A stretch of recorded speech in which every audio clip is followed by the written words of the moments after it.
오늘 우리에게 주시는 하나님의 귀한 말씀은 골로새서 1장 24절에서 29절의 말씀입니다.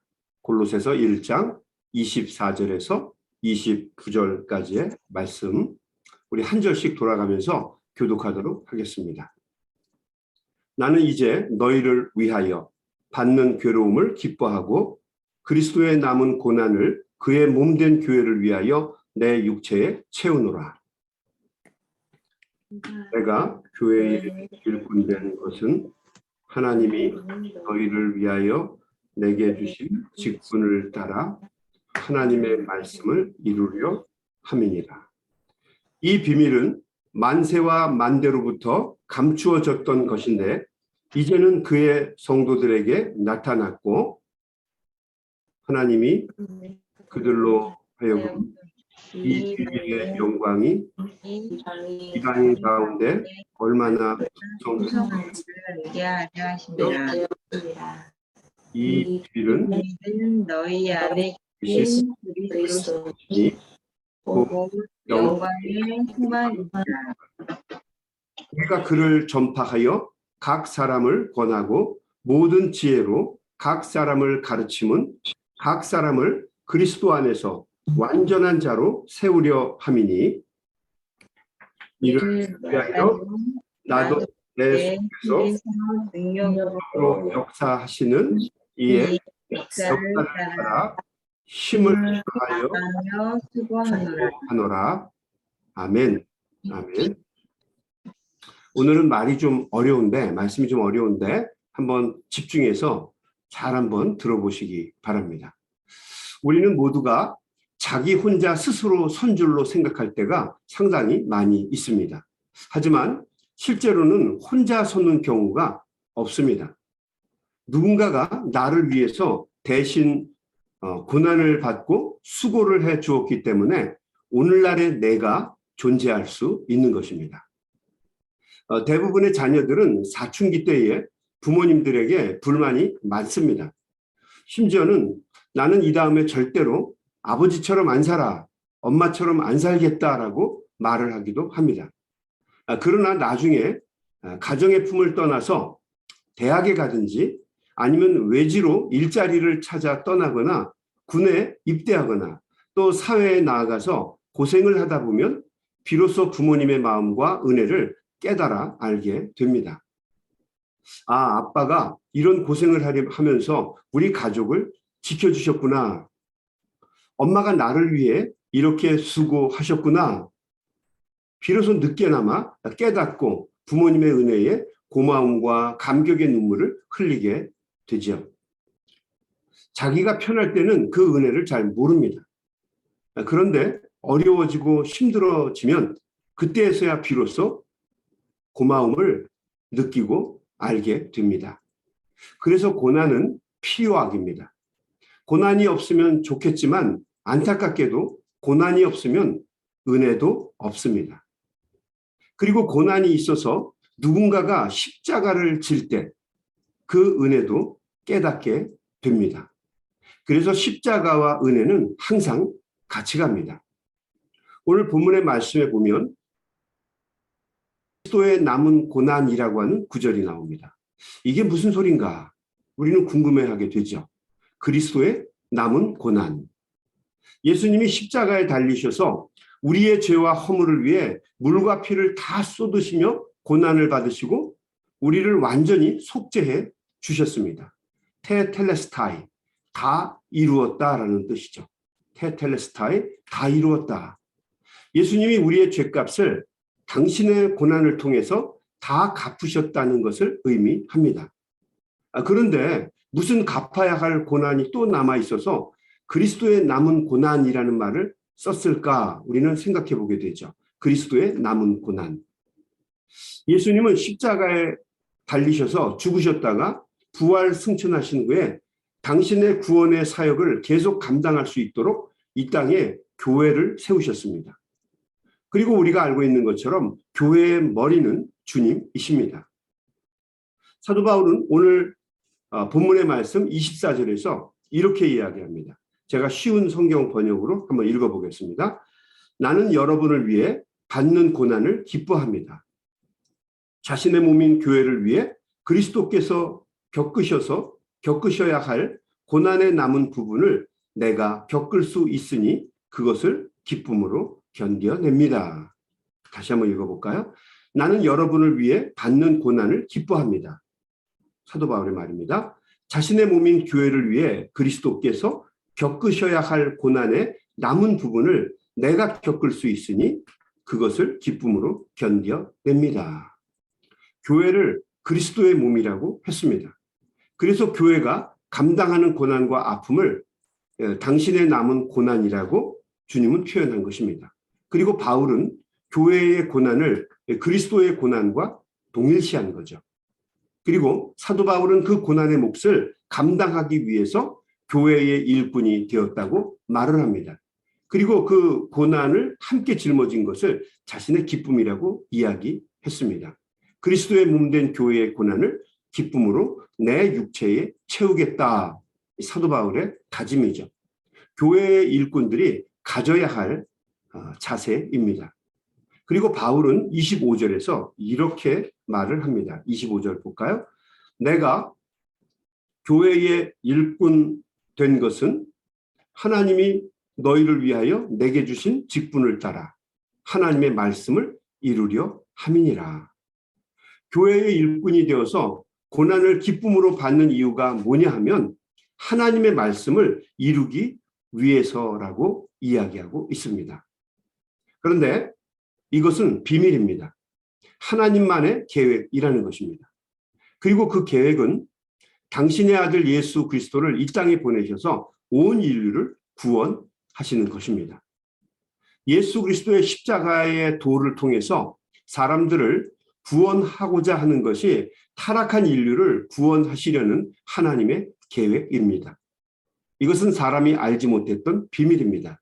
이것을 아는 사람은 아무도 없었습니다. 십자가는 낭만적인 것도 아니고 고상한 것도 아닙니다. 십자가는 말 그대로 흉악한 죄를 지은 사람들이 감당해야만 하는 고통이고 징벌이었습니다. 한마디로 저주였죠. 그런데 이 저주의 십자가, 고통을 우리 주님께서 우리를 구원하시고자 대신 받으셨다는 것입니다. 이것은 하나님이 계획하신 하나님의 비밀입니다. 27절 말씀. 하나님이 그들로 하여금 이 비밀의 영광이 이방인 가운데 얼마나 풍성한지를 알게 하려 하심이라. 이 비밀은 너희 안에 계신 그리스도시니 곧 영광의 소망이니라. 그러므로 이 하나님의 비밀의 핵심은 우리 안에 계신 예수 그리스도이십니다. 이 비밀을 누구나가 다 아는 게 아닙니다. 어차피 이 비밀이라고 하는 말 자체가 그런 뜻입니다. 모두가 다 아는 것이 아니죠.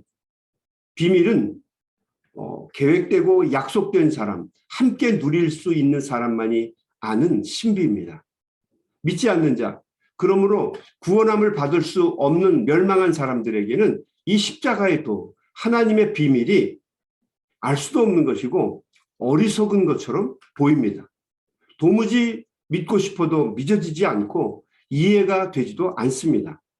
그러나 이 십자가의 도, 하나님의 비밀, 이 복음을 믿고 받아들인 사람들에게는 듣고 나눌 때마다 이 구원받은 사람들에게는 이 사실이 하나님의 비밀이 십자가의 도가 기쁨이고 감격이 됩니다.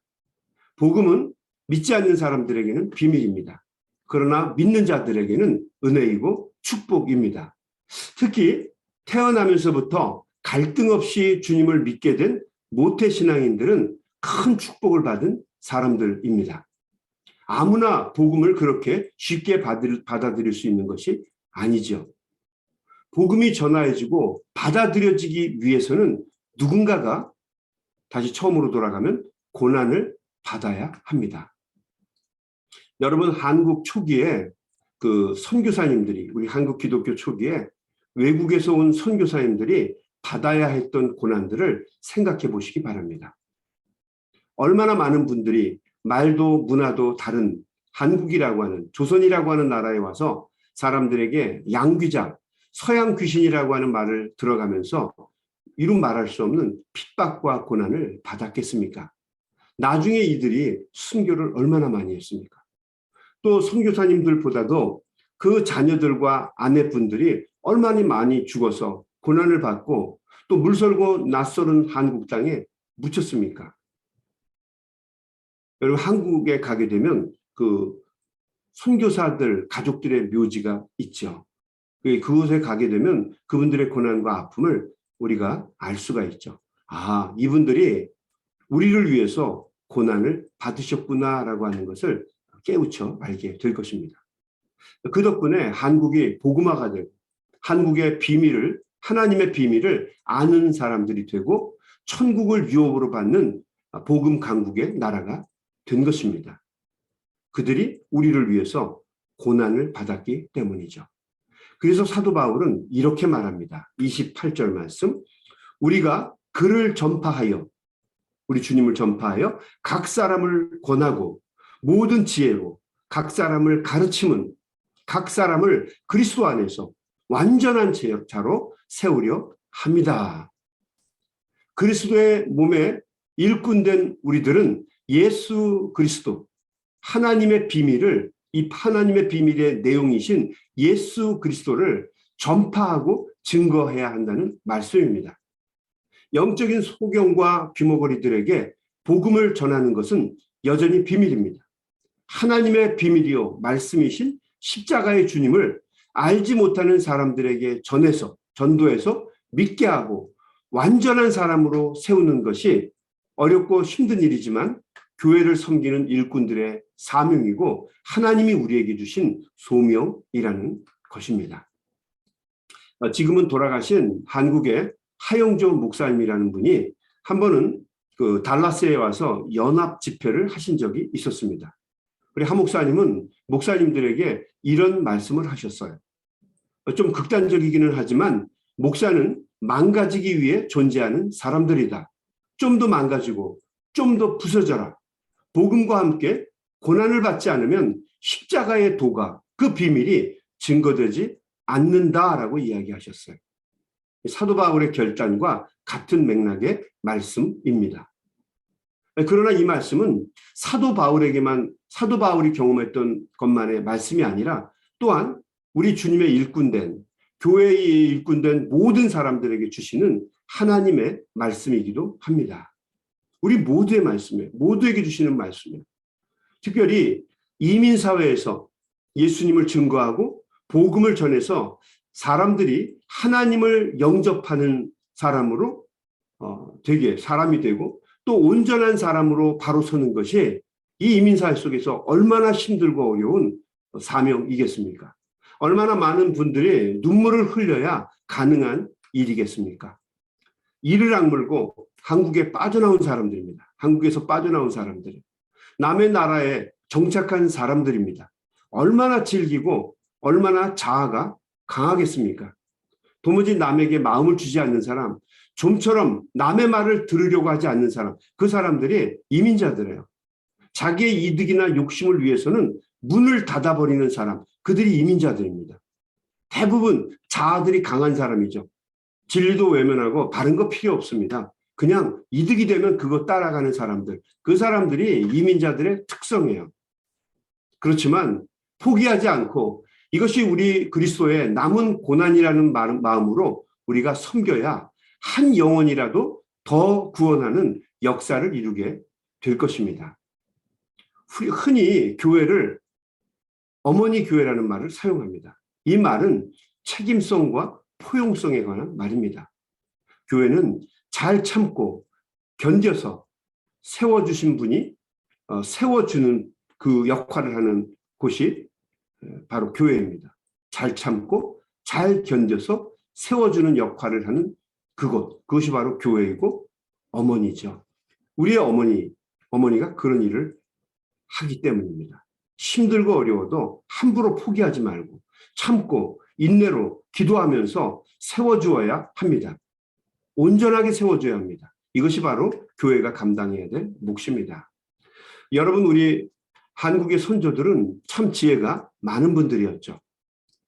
특히 나라의 기둥이 될 수 있는 청년들을 길러내는 학교 선생님들은 학생들에게 시험 성적을 매길 때도 서양 사람들처럼 뭐 A, B, C, D 학점으로 등급을 매긴 것이 아니라 수미양가 제도로 개별 평가를 했습니다.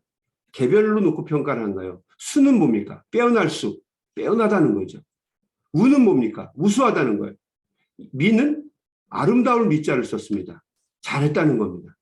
양은 양호하다는 거죠. 괜찮다, 양호하다, 잘 될 거다, 이런 소리입니다. 그리고 가는 뭡니까? 최 밑바닥의 점수 아닙니까? 근데 가능할 가짜를 썼어요. 가능성이 충분하다라는 얘기죠. 상을 줄 때도 장려상을 줬습니다. 장려상, 엄밀하게 말하면 상이 아니잖아요. 장려하면 상 받을 만하다, 그런 뜻 아닙니까? 장려상, 가작, 가짜상입니다. 입선, 이 상을 받을 만한 입장은 아닌데 상 받을 자격이 있는 것으로 사람들이 선택한 겁니다. 그게 입선입니다. 세워주고 격려하려는 의도로 만들어진 상들이죠. 그러니까 아무리 공부를 못하고 말썽을 부리는 개구장이라 할지라도 최소한 가능성이 없는 아이는 교실 안에 단 한 명도 없는 것입니다. 세워주는 것이 가장 중요하다고 믿었기 때문이죠. 우리 28절 다시 한번 읽어볼까요? 우리가 그를 전파하여 각 사람을 권하고 모든 지혜로 각 사람을 가르침은 각 사람을 그리스도 안에서 완전한 자로 세우려 합니다. 각 사람이라는 말만 부각이 되죠. 모든 사람을 완전한 사람으로 주 안에서 세우려고 하는 것이 목적이다라고 이야기를 합니다. 우리 신앙인도 그리고 교회도 각 사람을 그리스도 안에서 완전한 사람으로 세워주어야만 합니다. 교회는 하나님의 말씀의 핵심인 예수 그리스도를 증거해야 합니다. 전도하고 가르쳐야 합니다. 받아들이지 않으려고 해도 우리는 전해야 합니다. 그래서 온전한 그리스도인으로 세워주어야만 합니다. 세상에 그리스도가 필요하지 않은 사람은 단 한 사람도 없습니다. 그러므로 우리는 때를 얻든지 못 얻든지 우리의 구주이신 예수 그리스도를 힘을 다해 증거하고 전해야 할 줄로 믿습니다. 아멘. 그렇습니다. 구소련의 스탈린 시대에 보리스 콤펠드라고 하는 의사가 있었습니다. 보리스 콤펠드. 그는 열렬한 공산주의자이며 교양 있는 유대인이었고 무신론자였습니다. 하지만 보리스는 스탈린의 우상화 정책을 비판하면서 스탈린도 신이 아닌 인간이다, 이렇게 말을 했기 때문에 결국 체포되어서 강제 노동 수용소에 이감이 되었습니다. 그곳에서 다행히 보리스는 의사로서의 일을 하게 되었습니다. 하지만 환자를 돌보고 살리는 의사가 아니라 거기에 있는 죄수들이 꾀병을 부리지 않고 일을 하다가 일터에서 죽게 만드는 일을 하는 의사예요. 꾀병 못 부리도록 잘 돌봐줘서 계속 일하다가 죽게 만드는 의사. 또 반대로 난치병 환자들은 목숨을 연장시키지 말고 빨리 죽도록 방치하는 명령을 받은 사람. 이 사람이 보리스 콤펠드였어요.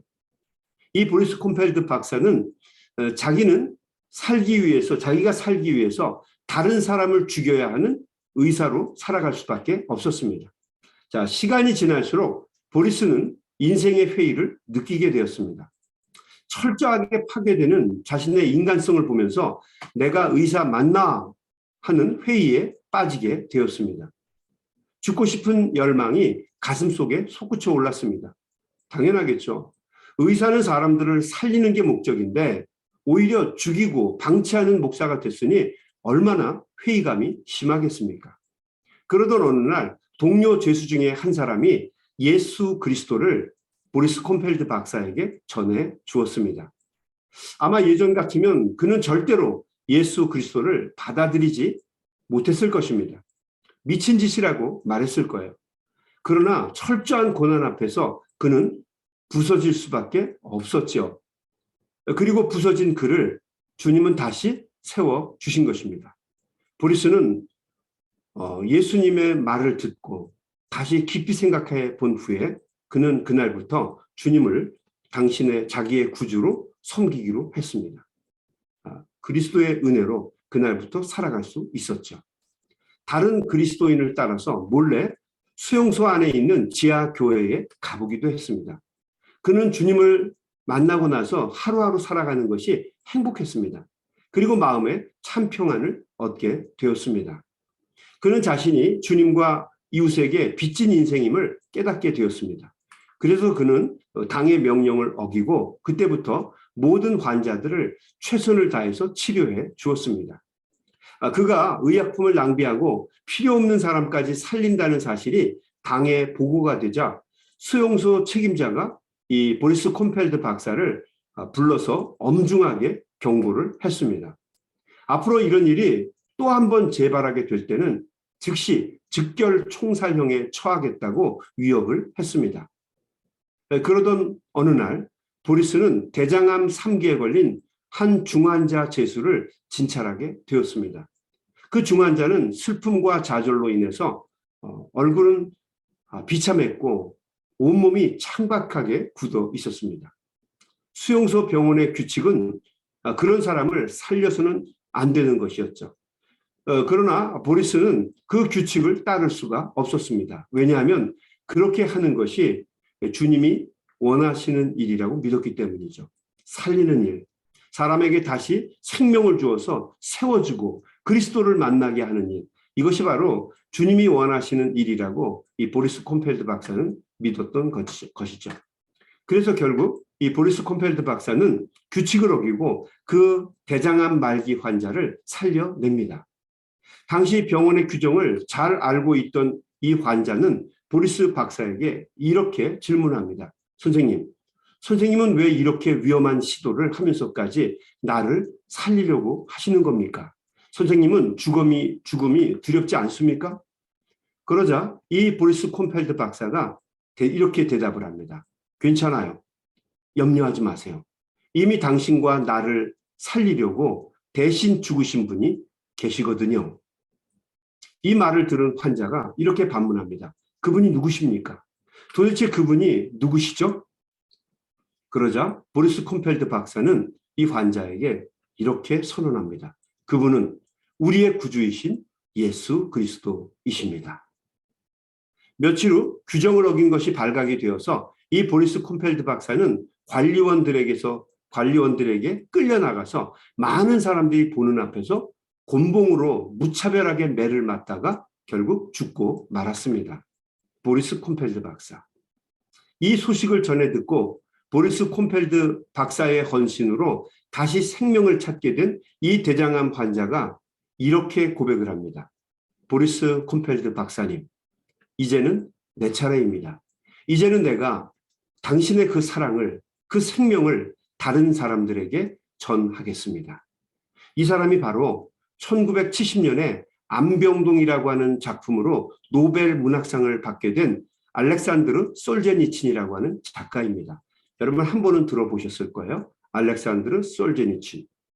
그리스도의 남은 고난, 십자가를 감당하는 사람이 있었기에 솔제니친이라고 하는 이 사람이 탄생할 수 있었던 것입니다.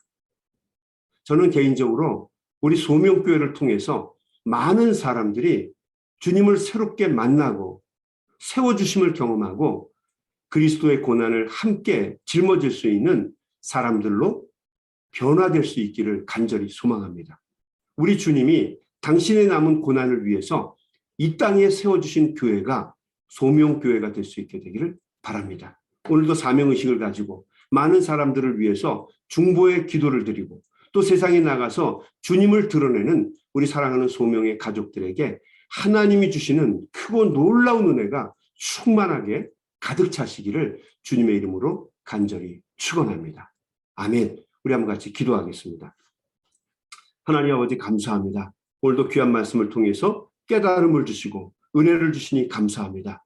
그렇습니다. 주님, 우리가 그리스도의 남은 고난을 함께 짊어지기 위하여 부르심을 받은 소명의 가족들입니다. 주님이 우리를 부르신 이유를 우리가 잊어버리지 않게 해주시옵시고 썩어져갈 시대정신에 영합하여 하나님 우리가 세월을 낭비하지 않게 하시고 주님이 우리에게 주신 사명을 함께 잘 감당할 수 있는 믿음의 종들이 되게 하여 주옵소서. 때를 어떤지 못 어떤지 주님 증거하는데 최선을 다할 수 있게 도와주시옵시고 헌신하고 믿음으로 살아 많은 사람들에게 주님을 전할 수 있는 소명의 가족들이 다 될 수 있도록 도와주옵소서. 오늘도 이 아침에 우리의 마음과 생각을 합하여서 간절히 하나님 앞에 기도할 때에 주님 우리의 기도를 들어 주시옵시고 우리의 중보의 기도를 주님 들어주시며 또 우리의 마음속에 심중에 품은 생각을 가지고 각 사람마다 간절한 마음으로 기도할 때에 주님 이 기도가 주님의 전에 상달되어 은혜를 경험하게 하시고 세워주심을 경험하게 하시고 하나님이 주시는 놀라운 은혜를 경험하는 귀한 아침이 될 수 있도록 도와주시옵소서. 예수님의 이름으로 간절히 기도드리옵나이다.